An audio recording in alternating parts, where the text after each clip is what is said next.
Islamabad, amid fierce fighting between the Taliban and Afghanistan's National Resistance Front, NARAN, over the control of Panjshir Valley in the north of Kabul.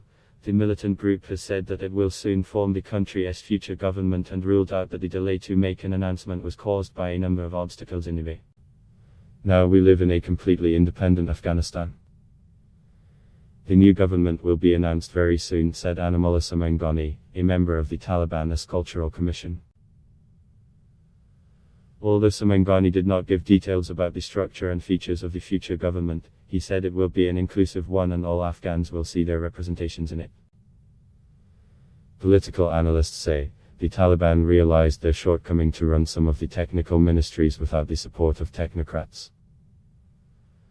Dozens of our ministries are technical and the Taliban will need experts to run and supervise it, said Syed Ashik Jalani, a political analyst. With all eyes focused on the upcoming setup in the war-battered country, Afghan women have been protesting almost daily in Kabul and other provincial capitals, calling for their right to work and their inclusion in the government. The Taliban have said that women will be a part of their government, but not hold ministerial positions.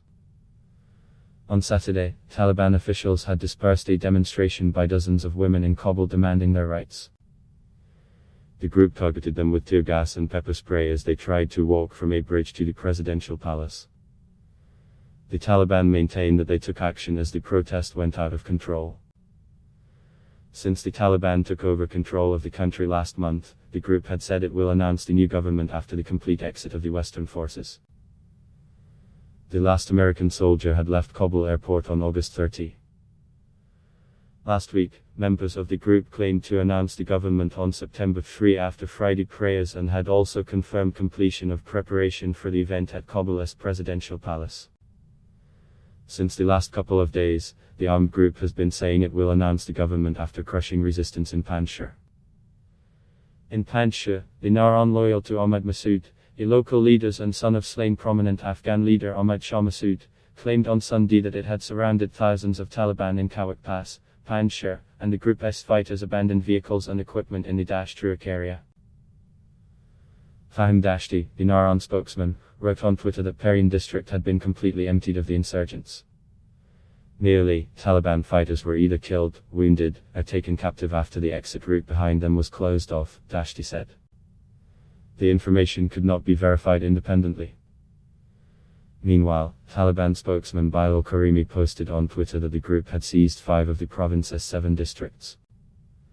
The Mujahideen, Taliban fighters, are advancing toward the center of the province, he wrote, without sharing any evidence to prove his claim. Meanwhile, General Mark Milley, the US chairman of the Joint Chiefs of Staff, has questioned whether the Taliban would be able to transition from an insurgent force to a government, saying there was a good probability of civil war. That will then in turn lead to conditions that could, in fact, lead to a reconstitution of Al-Qaeda or a growth of ISIS or other myriad of terrorist groups, he told Fox News. Adblock test why.